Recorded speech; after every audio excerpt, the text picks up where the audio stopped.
இந்த நொடிக்காக தான் காத்திருக்கிறோம் நாங்கள். தர்மத்தாயின் தவ புதல்வரே, தமிழக வெற்றி கழகத்தின் தலைவா, தலைவா வா, தலைமை ஏற்க வா, தலைமை உரைத்தா. தமிழக வெற்றி கழகத்தின் தலைவர் வேலூரில் இதோ உங்கள் முன்னால்.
எங்க ஓட்டு எங்க உரிமை.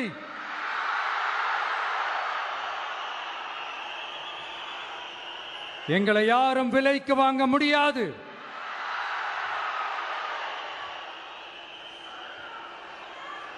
எங்க ஓட்டு விசில் சின்னத்துக்கு தான்.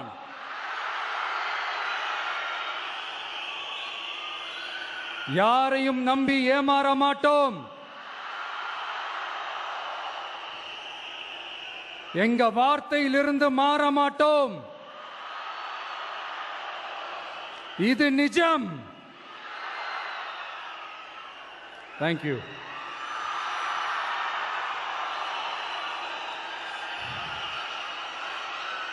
ஒரு குட்டி கதையிலிருந்து ஆரம்பிப்போமா?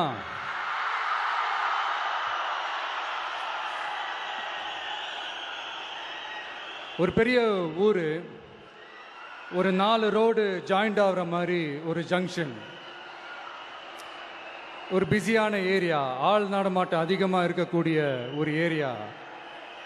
அங்கே சென்டரில் ஒரு முரட்டு ஜல்லிக்கட்டு காலை ஒன்று நின்றுட்டு இருக்குது.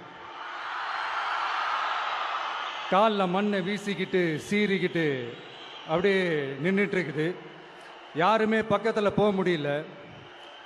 அந்த இடம் ஒரு கேஷுவலாக மாறணும் அப்படின்னா அந்த காளையை அடக்கி அமைதி ஆக்கினா தான் மறுபடியும் ஒரு பேக் டு நார்மல் சுச்சுவேஷனுக்கு அந்த இடம் மாறும். அந்த ஊரில் இருக்கிற ஒரு சில பேருக்கு மட்டும்தான் அந்த காளை அடங்கும். அவங்க யாருமே அங்கே இல்லை. ஆனால் அந்த க்ரௌடில் இருந்த ஒரு சில பேர், ஆல்ரெடி அந்த காளையை அடக்கணவங்களோட இருந்த ஒரு சில பேர், எங்களுக்கு இல்லாத அனுபவமா? நாங்க பார்க்காத காளையா? நாங்க பார்க்காத மாடா? நாங்க போய் அடக்குறோம்னு சொல்லிட்டு உள்ள போறாங்க. ஒருத்தராலையும் அந்த காளையை தொடக்கூட முடியல. எல்லாரையும் அடிச்சு வீசி தூக்கி போட்டுருச்சு.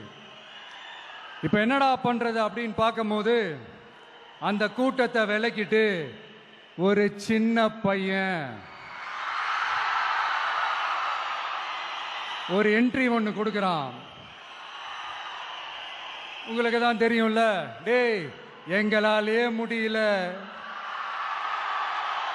நீ எல்லாம் என்னத்தை போய் கிழிக்க போற? எங்களுக்கு அவ்வளோ அனுபவம் இருக்குது, நாங்களே அடிபட்டு ஓரமா படுத்து கிடக்கிறோம். இவன் விளையாட்டுத்தனமா ஏதோ பண்ணிட்டு கிடக்கிறான், பாவம் அந்த காலை கிட்ட போய் அடிபட்டு சாவ போறான்.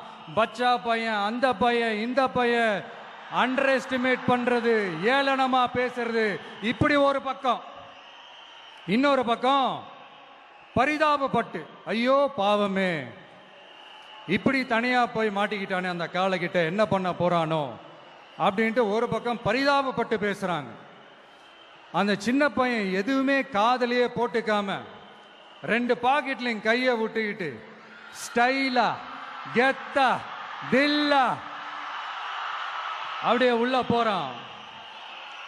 ஒரு ஸ்டெப் எடுத்து வைக்கிறான், அந்த கால் அப்படியே சீறிக்கிட்டே நின்றுட்டு இருக்குது. இன்னொரு ஸ்டெப் எடுத்து வைக்கிறான், கால் அப்படியே சீறிக்கிட்டே முன்னாடி வருது. மக்கள் எல்லாரும் பதட்டத்தோட அப்படியே பார்த்துட்டு இருக்கிறாங்க. இன்னொரு ஸ்டெப் எடுத்து வைக்கிறான், கால் அப்படியே முட்டை வரும்போது பாக்கெட்டுக்குள்ள மறைச்சு வச்சிருந்த 2 புல்லுக்கட்டு அதை அந்த காலை கிட்ட காட்டுறான். காலை அப்படியே சடனா வந்து நின்று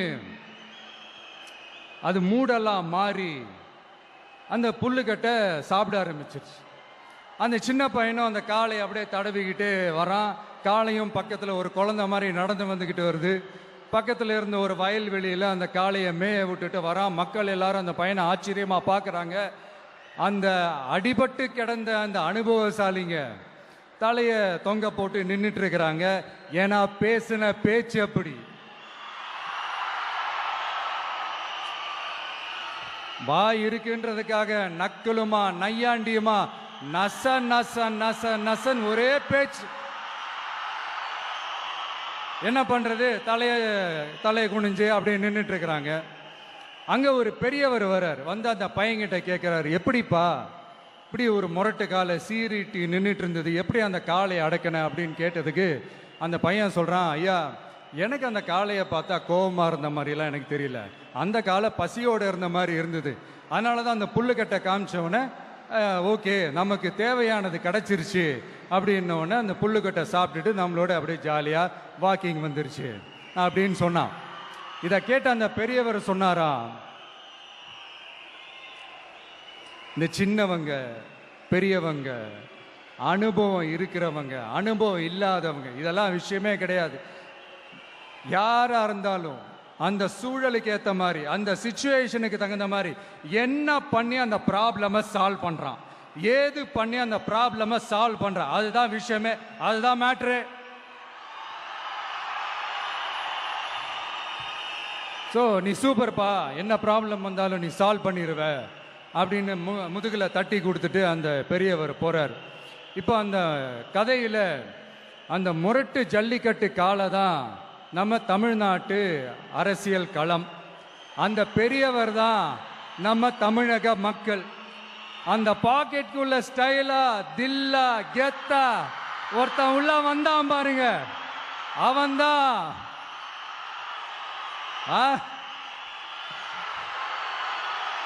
நான் இல்லைங்க, நான் இல்லை, நானு நீங்க நாம எல்லாருமா சேர்ந்து மாபெரும் மக்கள் சக்தியா இருக்கக்கூடிய நம்ம டிவிக்கு, அதுதான் அந்த சின்ன பையன்.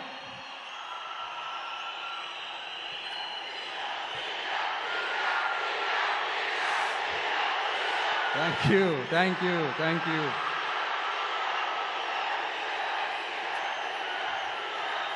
மக்களை நேசிக்கிற ஒரு நல்ல தலைமை இல்லாததுனால இத்தனை வருஷமா வேற வழி இல்லாம ஸ்டாலின் சார் கொடுத்த அந்த பொய்யான வாக்குறுதிகள் எல்லாத்தையும் நம்பி ஏமாந்த நம்ம மக்களுக்கு சரியான நேரத்தில் ஒரு வெகுஜன மக்கள் இயக்கமா வந்தது தான் நம்ம டிவிக்கு. அந்த முரட்டு ஜல்லிக்கட்டு கால கதை ஏன் சொன்னோம், எதுக்கு சொன்னோம், யார் யாருக்கெல்லாம் சொன்னோங்கிறது புரிய வேண்டியவங்களுக்கு புரியும்னு நினைக்கிறேன்.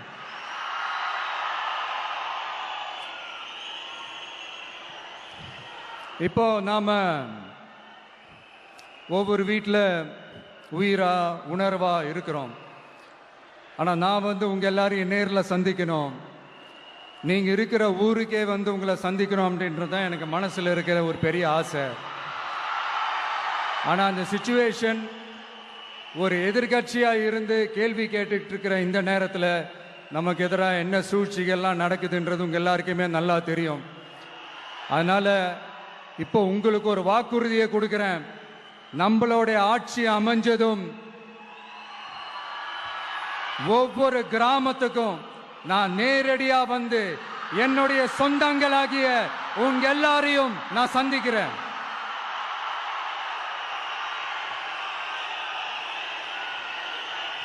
கொஞ்ச நாளைக்கு முன்னாடி நம்ம ஸ்டாலின் சார் ஒரு உருட்டு ஒன்று உருட்டினாரு, நீங்க கேள்விப்பட்டிருப்பீங்க. இப்போ வரப்போற எலெக்ஷன் எதுக்கான எலெக்ஷன்? நம்ம சட்டமன்ற தமிழ்நாடு சட்டசபைக்கான ஒரு தேர்தல் இல்லையா? இதே தமிழ்நாட்டுக்கும் டெல்லிக்குமான ஒரு எலெக்ஷன் அப்படின்னு சொல்றாங்க. இன்னும் கொஞ்சம் மேலே போய் தமிழ்நாட்டுக்கும் என்டிஏவுக்குமான ஒரு எலெக்ஷன் அப்படின்னு சொல்றாங்க.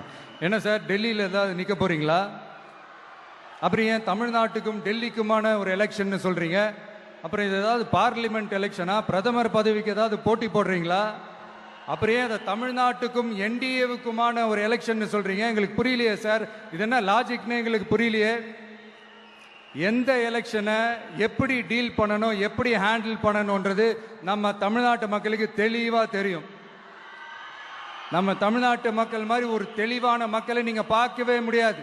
சூப்பர் கிளாரிட்டியோட சூப்பர் மக்கள் சார் நம்ம மக்கள். இந்த போருக்கு போறதுக்கு முன்னாடி தான் இந்த படை பரிவாரங்களோட போவாங்கன்னு கேள்விப்பட்டிருக்கிறேன். ஆனா நீங்க என்னடானா இந்த ஒண்ணுத்துக்கும் உதவாத இந்த பால் டப்பாவை உருட்டிக்கிட்டு இருக்கீங்களே சார். உண்மையிலே இந்த எலெக்ஷன் எதுக்கான எலெக்ஷன் சொல்லட்டுமா?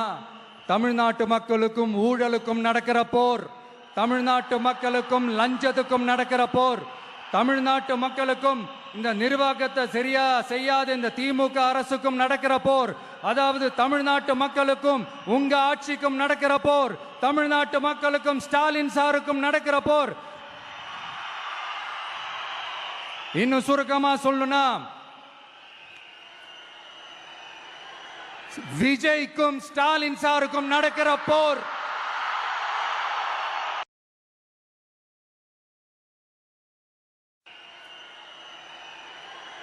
விஜய்க்கும் ஸ்டாலின் சாருக்கும் நடக்கிற போர்.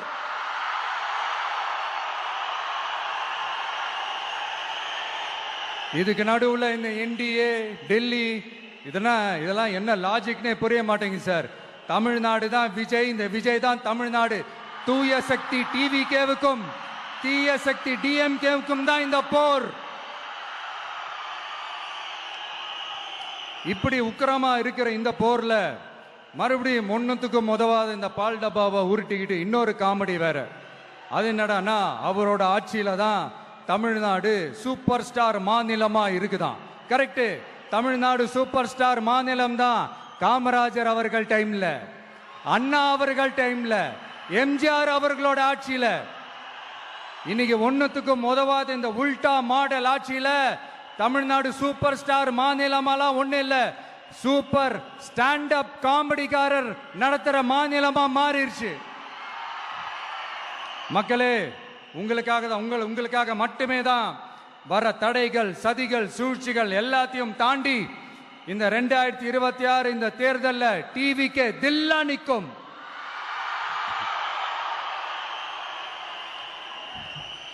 இதுவரைக்கும் நடந்த எலெக்ஷன் வேற, இப்ப நடக்க போற எலெக்ஷன் வேற.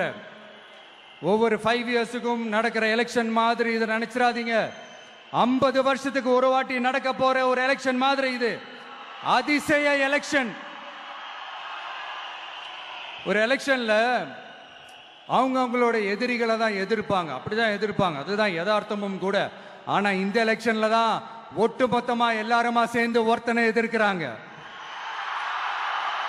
ஒட்டுமொத்தமா எல்லாருமா சேர்ந்து இந்த விஜயை எதிர்க்கிறாங்க. ஏன்னா இந்த விஜய் ஊழலை எதிர்க்கிறான், லஞ்சத்தை எதிர்க்கிறான், மக்களோட மக்களா நிக்கிறான். அந்த மக்கள் அவன் கூட நிக்கிறாங்க. அந்த காண்டு எப்படி?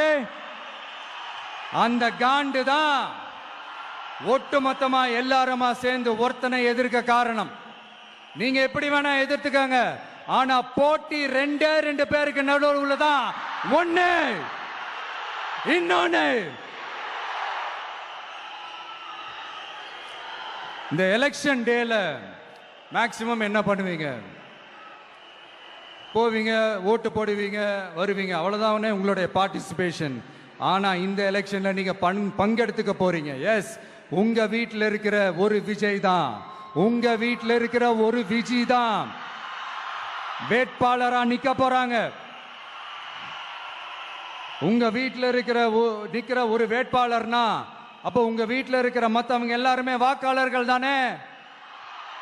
உங்க அம்மா, உங்க அப்பா, உங்க அண்ணன், உங்க தம்பி, உங்க சொந்தம் டிவிக்கே வேட்பாளர் அப்படின்னா அப்ப உங்க ஓட்டு விசில் சின்னத்துக்கு தான் எல்லாருக்குமே தெரியும்.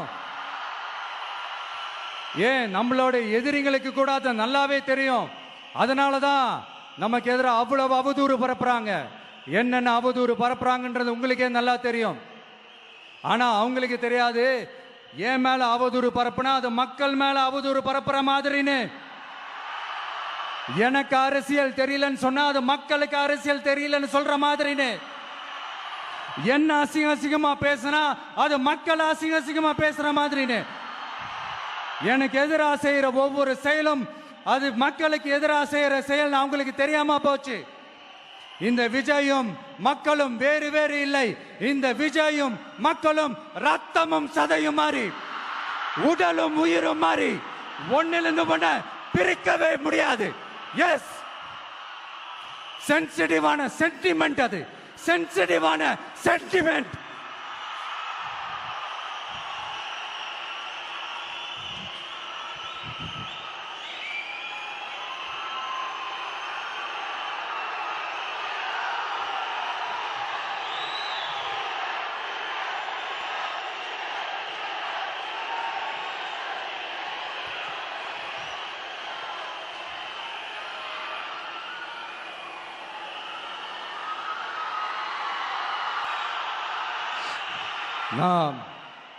சாரி, இதை யாரும் அசைக்க முடியாது. மக்களை நேசிக்கிற விஜய் வேணுமா, மக்கள் விரோத ஆட்சி நடத்துற ஸ்டாலின் சார் வேணுமா? இந்த விஜய் நம்புறீங்களா, ஸ்டாலின் சார் நம்புறீங்களா? Proof, this is the proof.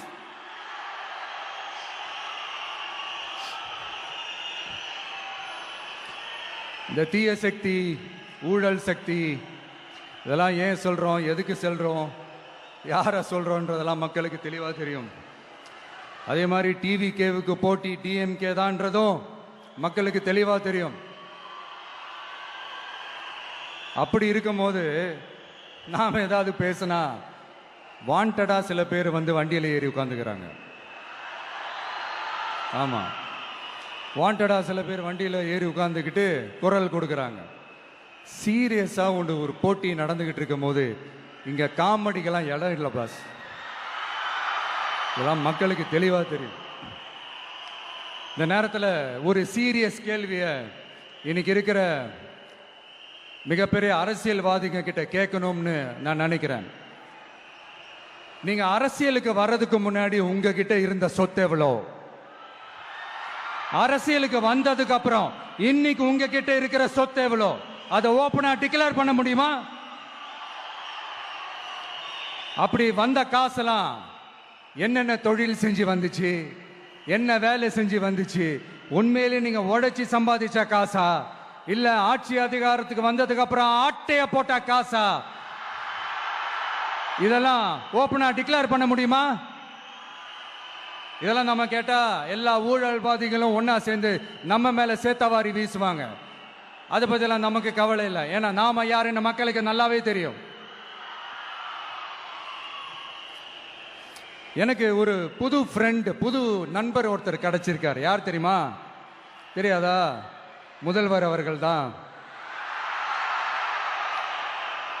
இப்போ ஒரு நிருபர் ஒருத்தர் கேட்ட கேள்விக்கு எனக்கு எதிரிகள்லாம் யாரும் இல்லை, அவங்க எல்லாருமே எனக்கு நண்பர்கள் தான் அப்படின்னு சொன்னாங்களே. அப்படி நாங்கெல்லாம் உங்களுக்கு நண்பர்கள்னா அப்புறம் ஏன் சார் கரூர் விஷயத்துல ஏன் மேல பழி தூக்கி போட்டீங்க?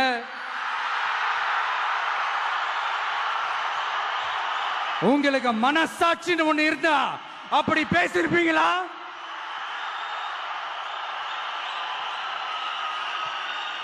அப்படி நாங்களாம் உங்களுக்கு நண்பர்கள்னா ஒரு ஈவெண்ட், ஒரு ஃபங்க்ஷன் நடத்துறதுக்கு ஒரு இடமோ ஒரு பர்மிஷனோ ஏன் கொடுக்க மாட்டேன்றீங்க? எல்லாத்தையும் நீங்களே பண்ணிட்டு போற போக்கில் அப்படியே பொய்களா அடிச்சு விட்டுக்கிட்டு இருக்கீங்க. உங்களோட உண்மையான நண்பர்கள் யாருன்னு சொல்லட்டுமா? லஞ்சம், ஊழல், அரசியல் ஆதாயம், இதெல்லாம் தான் உங்களோட உண்மையான நண்பர்கள்.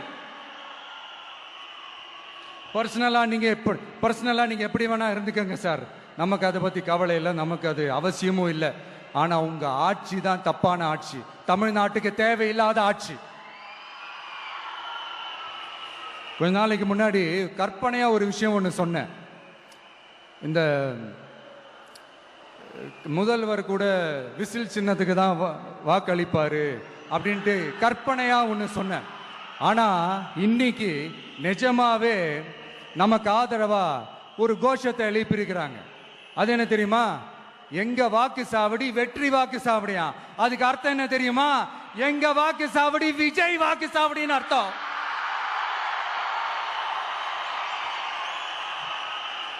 அது சரி, மக்களோட இந்த ஆதரவை பார்த்துட்டு அவர் அறியாமலே எப்படி பேசிட்டாரு என்னமோ தெரியல. 50 வருஷம் எக்ஸ்பீரியன்ஸ் அரசியல்ல, உண்மை என்னன்னு ஒத்துக்கிட்டு தானே ஆகணும்.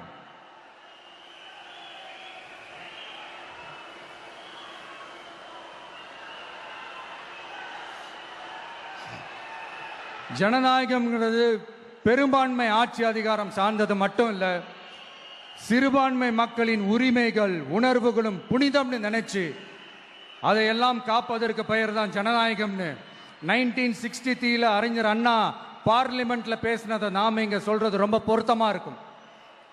அறிஞர் அண்ணா சொன்னது தான் டிவிகேவோட நிலைப்பாடும். இந்த ஸ்டாண்ட்ல நாம 100% உறுதியா இருப்போம். யாருக்காகவும் எதுக்காகவும் இதுல சமரசமே கிடையாது. மதச்சார்பற்ற சமூக நீதி தன்மை தான் நம்ம அடிப்படை கொள்கைகள் ஒன்று. அதில் எந்த மாற்றமும் எப்பவும் கிடையாது. ஆனா இதெல்லாம் மறந்துட்டு எப்படியாவது எதையாவது செஞ்சு ஓட்டு வாங்குறதுக்காகவே இங்க சில பேர் இருக்கிறாங்க.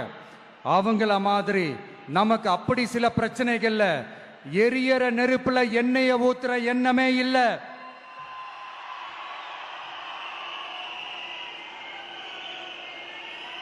இங்க சில அரசியல் கட்சிகளும் சில அரசியல் தலைவர்களும் ஒரு சில நேரங்களில் அமைதியா இருந்தாலே போதும், ஒரு பிரச்சனையும் வராது.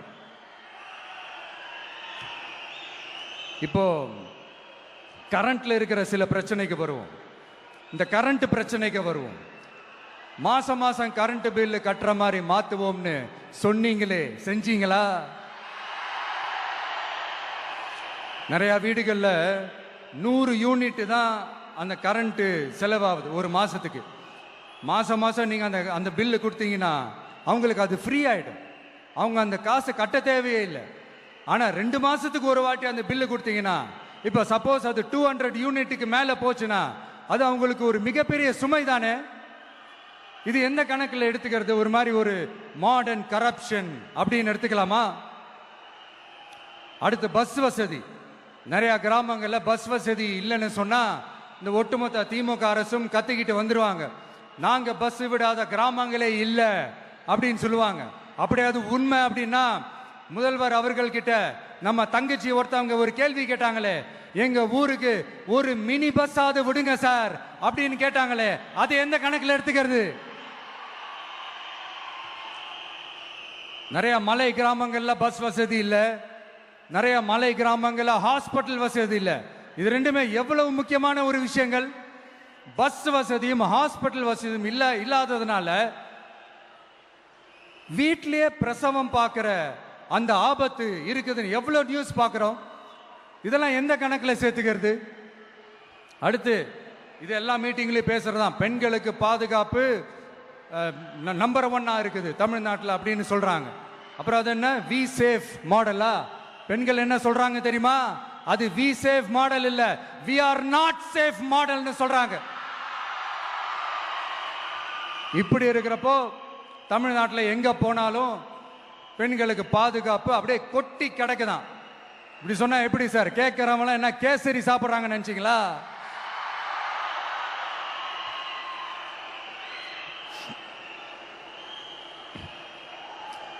அடுத்து இந்த சட்டம் ஒழுங்கு, அது காணாம போய் ரொம்ப நாள் ஆச்சு.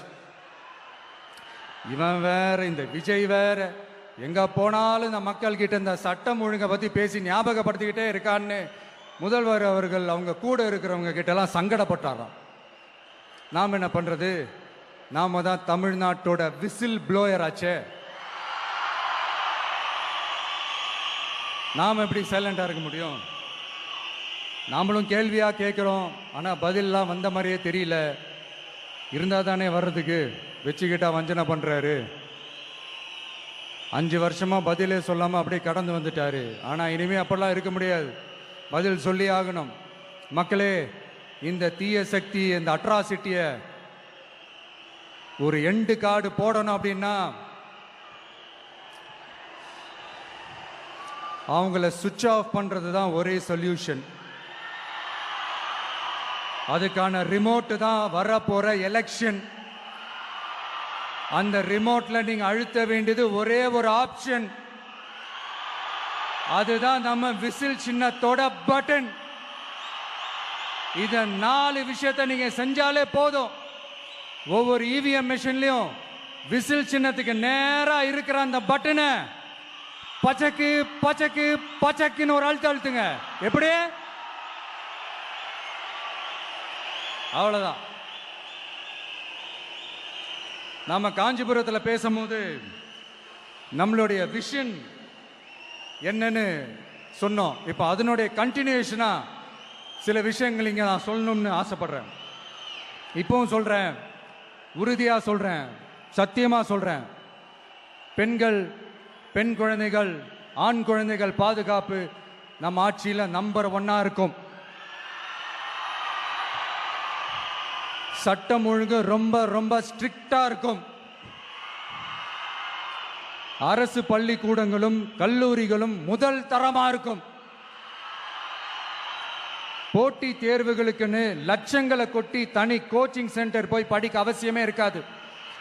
ஏன்னா கவர்மெண்ட் ஸ்கூல், காலேஜ் சிலபஸே போட்டி தேர்வுகளை ஈஸியா சந்திக்கிற வகையில் அந்த ஸ்டாண்டர்டுக்கு ஏத்த மாதிரி அமைக்கப்படும்.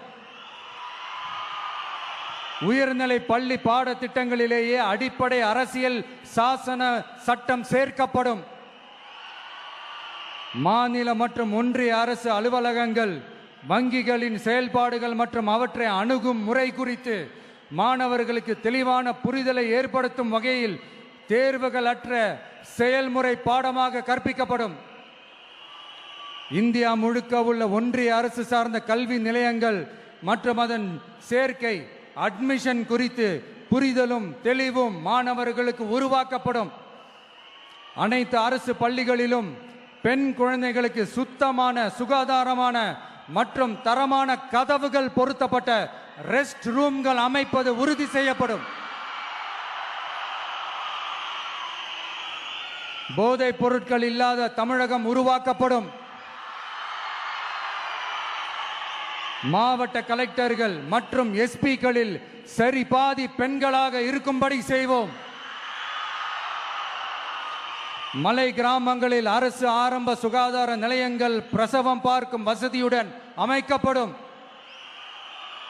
பஸ் போக்குவரத்து இல்லாத கிராமங்கள் மற்றும் மலை கிராமங்களே இல்லை என்ற நிலை உருவாக்கப்படும். ஏற்கனவே அமைப்பு சாரா தொழிலாளர்கள் அமைப்பு இருந்தாலும் ஆட்டோ, டாக்ஸி மற்றும் லாரி டிரைவர்களுக்கென அவர்களின் நலன்களுக்காகவும் குடும்ப நலன்களுக்காகவும் தனியாக நல வாரியம் அமைக்கப்படும். தென் தமிழகம் உட்பட தமிழகத்தின் தேவையான பகுதிகளில் தொழிற்சாலைகள் அமைக்கவும் தொழில் வளம் பெருக்கவும் தனி கவனம் செலுத்தப்படும். விவசாயிகள், மீனவர்கள் மற்றும் நெசவாளர்களின் கருத்துக்களை அறிந்து அவர்களுக்கான திட்டங்கள் காலத்தின் தேவைக்கேற்ப உருவாக்கப்படும். இப்போ நம்ம ஸ்டாலின் சார் அறிவாலயம் பக்கத்தில் யாரு நடந்து போனாலும், அறிவாலயம் பக்கத்தில் யாரு நிழலுக்கு ஒதுங்கினாலும் கூட்டணியில சேர்த்துக்கிறாரு. அந்த கொள்ளையடிச்சிருக்கிற வச்சிருக்கிற பணத்தில் ஒரு பங்கு ஒன்று கொடுத்து, இந்த அதுக்கு பேர் கல்லாப்பெட்டி கூட்டணின்னு வச்சிருக்கிறேன். அந்த கல்லாப்பெட்டி கூட்டணியை ரொம்ப கஷ்டப்பட்டு சேர்த்திருக்கிறார். ஆனால் அவருக்கு நான் சொல்றேன், இந்த அறத பழைய கூட்டணி கணக்குகளோ இந்த கொள்ளையடிச்ச பணத்தையே வச்சு எங்க மக்களை ஏமாத்தி எல்லாம் ஜெயிக்க முடியாது. ஏன்னா இது மாபெரும் மக்கள் சக்தியான வித்தியாசமான விசில் புரட்சி எலெக்ஷன்.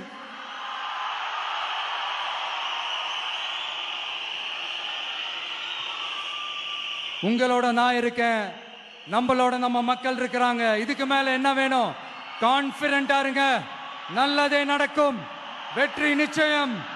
மீண்டும் சந்திக்கும் வரை நன்றி, வணக்கம். என் நண்பர்களே, ஒரு சின்ன ரிக்வெஸ்ட். நான் திருப்பி இங்கிருந்து 4 hours சென்னைக்கு போகணும். தயவு செஞ்சு யாரும் என் வண்டிக்கு பின்னாடியோ என் வண்டி சைட்லேயோ பைக்கில் வராதிங்க. உங்களை நான் கெஞ்சி கேட்டுக்கிறேன். தேங்க்யூ.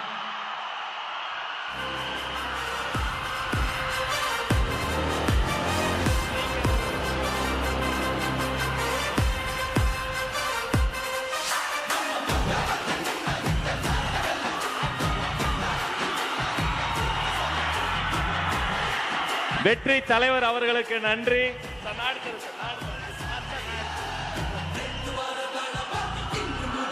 வேலூர் கழகத்தின் சார்பில் மாவட்ட கழக செயலாளர்கள் அண்ணன் வேல்முருகன் வெற்றிவேல் வீரவேலை வழங்குகிறார். அவரோடு நவீன், வினோத் கண்ணன், இமுத்தியாஸ், தனசேகர் அத்தனை பேரும் சிறப்பு பரிசுகள் வழங்குகிறார்கள். ஒரு கையில் வேல், ஒரு கையில் வெற்றி வாள்.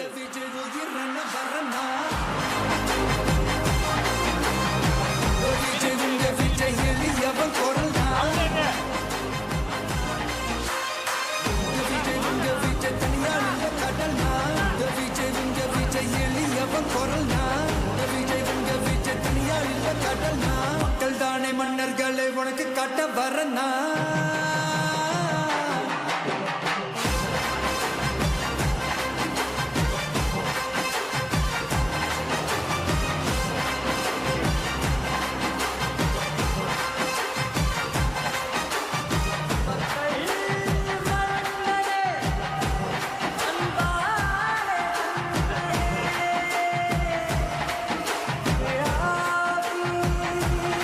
வேலூர் கழகத்தின் சார்பில் வெள்ளி யானை வழங்குகிறார்கள்.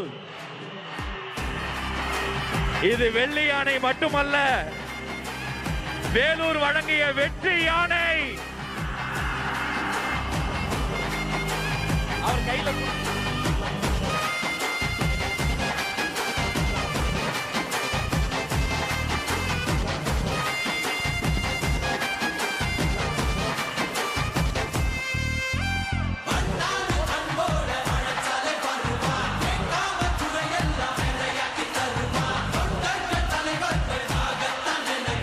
வேலூர் கழகத்தின் சார்பில் தங்க கோயிலும்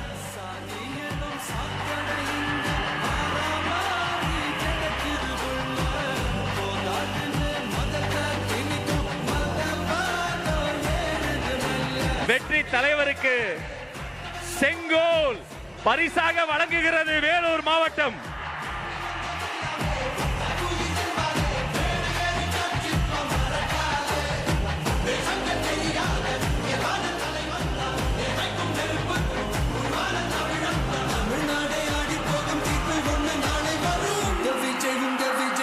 நன்றி நன்றி.